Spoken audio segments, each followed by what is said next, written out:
Dahlias are one of the most intriguing flowers of the garden, and by the end of this segment, you're going to want to grow them yourself. We're surrounded by almost every single color. I'm here with Alan Jeanette in Pleasant View, Tennessee, and he is obviously a master dahlia grower. I see every color except kind of blues. They do not come in blues now. That's about the only thing, and this is about as true as purple as you're going to find as well. Yeah. So I would love to have a blue one, of course. It's kind of like a blue rose. That's right. They're still working on it. It's just one of those shades that is not available. How many varieties do you have? I have about 82 right now. Wow, 82. And it's tempting not to keep getting more. Yeah, because there's probably, what, thousands out there? Yes, and it's an addiction. Once you get one, you want the next and the next. And as far as the different, I see some that are more kind of real full double, and then some that are almost like these little, just a few petals with almost a spider look. Yes. Does that have a specific name? Well, that's more of what we call a cactus form dahlia, and these others, the fuller ones, are more decorative types. Okay. But given the timing of the year, even this cactus one here, when it first opens, it'll be very full with petals. As you can see, this one here. Yeah. But the fall of the year and the shorter the daytime will trigger them, and they open up rather rapidly. So all the pollen is shown because they're trying to make seed before the end of the year. And I see a happy bee kind of taking a little break over here on this one. I bet you get lots and lots of bees out here. Yes, there are oodles of bumblebees, and we have brought them in the house unknowingly on cut flowers, and that's always a treat. Yeah, I bet they come back to life very quickly in the warmth of the house. Not very happy. So, are there any particular that you're proud of as far as the varieties that we could, Well, I actually like the larger dinner plate ones best. So if it gets, 8 to 10 inches, those are the ones I really like to target. Yeah, I mean, that's getting pretty much close to it right there. I mean, that's about the size of my face. We're getting into the dinner plate dahlia, and you can see why they call them dinner plate dahlias. But dahlias come in all sizes, down to only an inch across, miniature, all the way up to, the largest one I've ever had was 14 inches across. And so they get quite large. Wow. This pink one over here is particularly That's special. what's called a lacinated one. Yeah, and it's got almost a little bit of yellow in there. It's in the very really center nice. of it. Yeah. I mean, these plants are just completely loaded with spent flowers and full bloom flowers and brand new buds. So it looks like they just continuously bloom. They do, and different varieties will have higher bud count than others. The smaller the bloom, in general, the higher flower count you will have. The larger the bloom, the less you will have. You can encourage that to have more, of course, through proper fertilizer and feeding, and make sure they get ample water, especially in the hot summer times. Yeah. Now, are they high feeders? How often do you fertilize them? Well, I worked in a little bit of fertilizer in the soil before I planted them, and then I fed them twice with a high phosphate count fertilizer. I just get Super Bloom at a store, and I did that twice. It's a liquid soluble, and I did that in July and in August. So you do really get a lot of bang for your buck, because once it starts blooming, you take care of it, fertilize it, it's going to keep going and pushing out buds for the rest of the summer. So this peachy pink one is really nice. I like the two-tone color it's got. Yes, this one's name is Sherwood Peach, and it's an extremely heavy bloomer, and the foliage is very dense. It's a very leafy plant, and when it gets really established, it almost makes a dahlia bush, as you almost can see. And I've had one of these last year. I know had over 100 blooms on it open at one time. Wow. And so it's extremely well performer. You could make a peach pie out of that. Yes, I could. Yeah. They almost do look good enough to eat. Yeah. So, and this one's just, I mean, screaming yellow. Yes, this one's called Penhill Yellow Queen. Penhill Yellow Queen, fit for a queen. And so, I mean, these are such tall, big plants. I can see there's a lot of work into tying them up.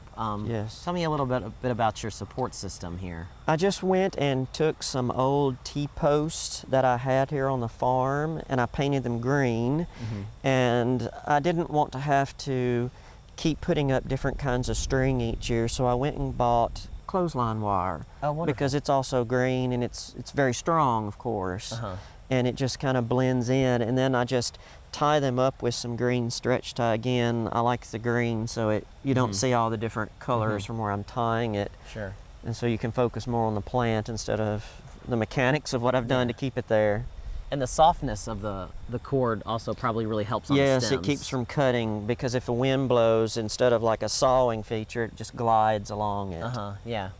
A lot of times the dahlias will be just a solid color like this. And the reason why you don't see that many bicolors is they're not necessarily stable. Okay. Dahlia plants have 8 times the chromosomes that, say, you and I would have. And when there's that many chromosomes, there's a lot of genetic material with which it's working. Okay. And sometimes the plants will revert back to whatever its parents were. Gotcha. And that could be however many generations back. So before any dahlia can be sold commercially, once it's been bred, it has to go through a period of 4 to 5 years of just trial growth to make sure it's stable and won't change back. Yeah. And even then, it can happen. In fact, I have one now that did revert, and I've got about 5 different kinds of flowers on one plant. It's almost like a 3-in-1 apple you may get. That's kind of cool, but if you're not expecting it, I guess you don't want that. No, it's not what's called the purist approach, where if we're going to want one, that you want it to be consistently that shape, that size, that color, not something of a mutation. Yeah. This right here is what the true plant is supposed to look like. This red and white sort of spattered appearance. But this plant has sort of gotten a bit confused because it's also putting out solid pink, solid white, a little bit of a combination. And this is what happens sometimes when dahlias, as they say, flip. Yeah. Well, it's almost kind of fun, but yeah, again, if you're not wanting that, it's all over the place. Nice. It's a treat. You get all kinds of colors in one plant. Yeah. But so here we have a truly stable one. No, this one is definitely stable. And of course, the rain and wind has sort of beat it down a little bit. And what's the name of this one? Duet. Duet. And here's a kind of a peachy one with white tips. This one's called Seattle. Seattle. Wow. And although it is stable in terms of its white, the color itself will change. In the summertime, it's a little bit more yellow, but in the fall, it's a little bit more orange. Interesting. Huh. Yeah. Is that kind of on temperatures as well? I think so. Yeah. I think the heat will cause it to do it, yes. Yeah. And this kind of spider red streaked one is quite... Yes. Now, occasionally, it'll send out a red flower. Oh, wow. Yeah. And again, would this be a cactus one? Yes, it would be considered a cactus dahlia. And of course, normally in the spring, they'll have more petal count to them, but they're in a rush to make seed for next year right now because of the fall. Yeah. Man, the bees are just loving these dahlias. Yeah, this is what's called a pompon. A pompon? Yeah. Of course, again, it was not growing lateral to the ground. The storms as of late defeated some of my tying up. But these come in several different colors, and as you can see, they have a high bloom count. But the smaller the bloom, the more you have of them. Yeah, and that's nice how they just reflex all the way back and make just a, like a ball. Yeah, this magenta white one is really stunning. It tends to get very tall as well, which is why I plant it here at this pole. I figured I can tie it up a little bit further than some of the others. What's the name of this guy? Who done it? Who done it? Yeah. I think this flower's done it to all of us. Yes. I'm not sure how they come up with some of these names, but it's always interesting. Yeah. How much maintenance do these require? Well, definitely a dahlia is not for the novice grower, obviously. 2 or 3 okay. But when you start moving up into more, they do require quite a bit of care. You've got to, of course, tie them because they get so heavy, as we can see with all the rains that we've had as of late.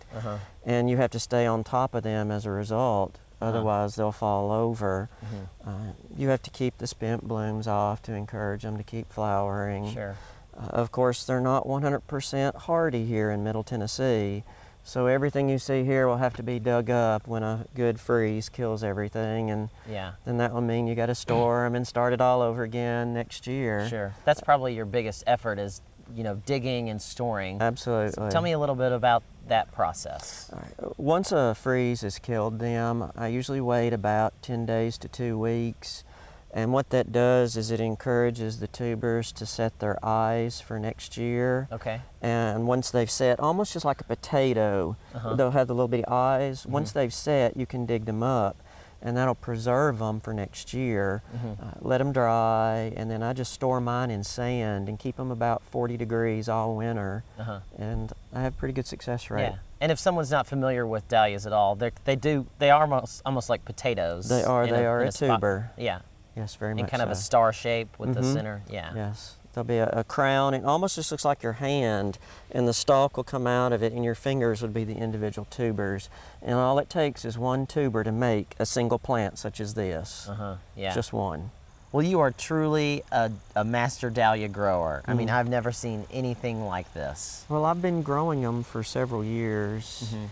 Growing up on a farm here, of course, we were always out growing something in the field, a crop, and the garden, the orchards, and it was just a natural tendency to translate over into plants. And Sure.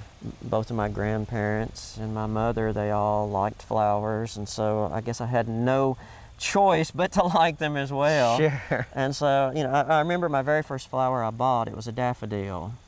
And I planted, I guess I was about 7 years old, and I still have that now. Of course, It's been Wonderful. dug up and separated and shared many times. But as I got older, I started branching into more and more things until I saw the dahlias, and then I knew I was done right then. And so I just keep adding a few more each year, trying some, and if I don't like it, I'll retire it and get something different and just share it with other people. Yeah, yeah. Well, I really appreciate your time and sharing your information about dahlias today. So, I appreciate you coming Yeah. as well. well, thanks so Thank much. you.